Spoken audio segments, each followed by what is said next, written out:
Hello friends, welcome to the Chitra science hub. आज हम nucleic acid का केमिकल कॉन्स्टिट्यूशन स्टडी करेंगे कि क्या क्या कंस्टिट्यूएंट्स होते हैं इसके अंदर।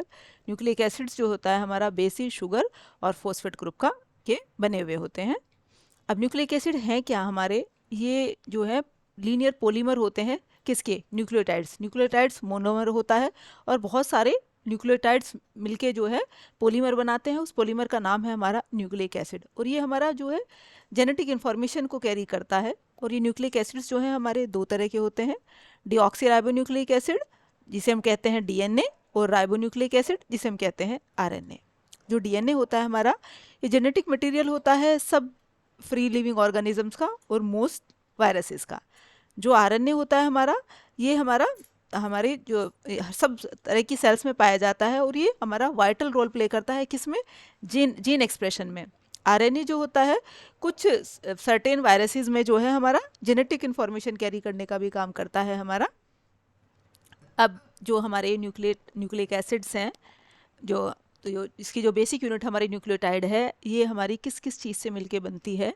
जैसे कि हमने अभी पढ़ा कि न्यूक्लियोटाइड मोनोमर है और बहुत सारे न्यूक्लियोटाइड्स मिलके हमारे न्यूक्लिक एसिड बनाते हैं। मतलब जो पॉलीमर बनाते हैं उस पॉलीमर का नाम न्यूक्लिक एसिड है।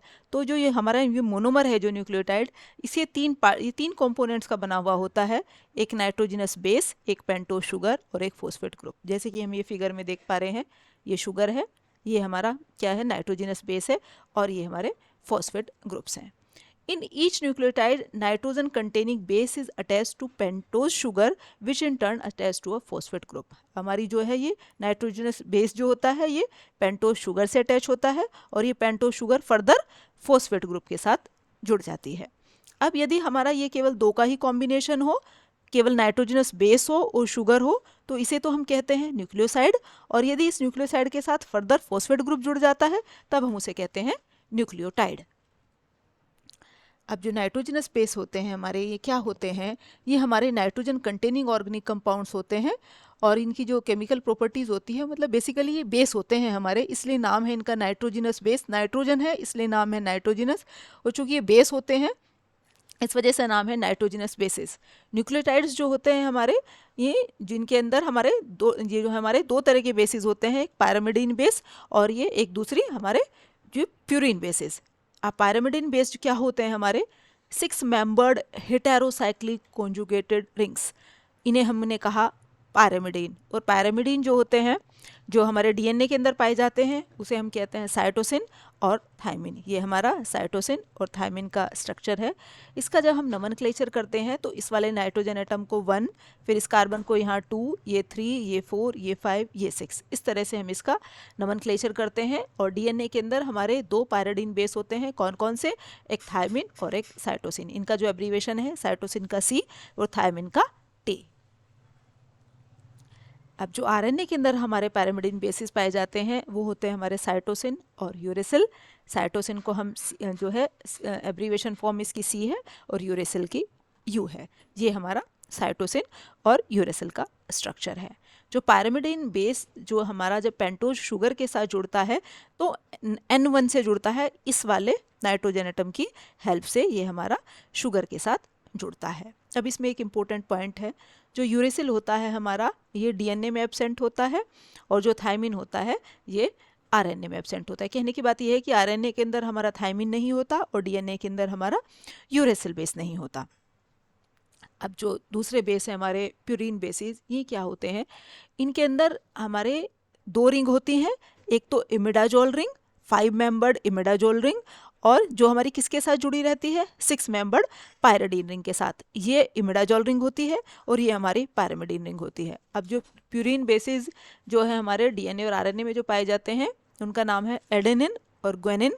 एब्रीवेशन कहें तो एडेनिन की A, ग्वेनिन की G। ये हमारा स्ट्रक्चर है, ये एडेनिन का और ये ग्वेनिन का। अब जो प्यूरिन बेसिस होते हैं जब ये हमारे पेंटोज शुगर के साथ जुड़ते हैं तो N9 की हेल्प से जुड़ते हैं। इस वाले नाइट्रोजन एटम से हमारा जो है नाइट्रोजनस बेस जो है वो पेंटोज शुगर के साथ जुड़ता है। अब sugar in nucleic acid pentose sugars are present. Nucleic acids के अंदर पेंटोज शुगर हमारी पाई जाती है।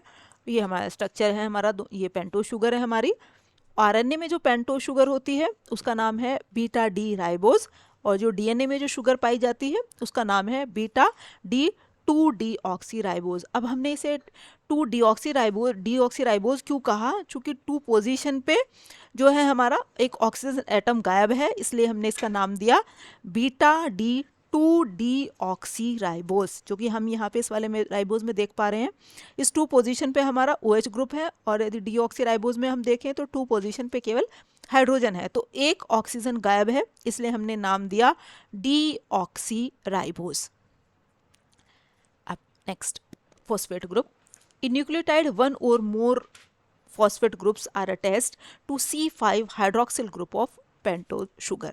जो हमारी पेंटोज शुगर होती है, इसके C5' एंड के साथ जो है C5' एंड पे जो हाइड्रोक्सिल ग्रुप है उसकी हेल्प से हमारा जो है फोस्फेट ग्रुप जुड़ता है, और ये हमारा पूरा कॉम्बिनेशन मिलके बन जाता है न्यूक्लियोटाइड। जैसे कि हमने भी पहले भी पढ़ा, जब नाइट्रोजनस बेस शुगर के साथ मिलता है तो ये है हमारा न्यूक्लियोटाइड।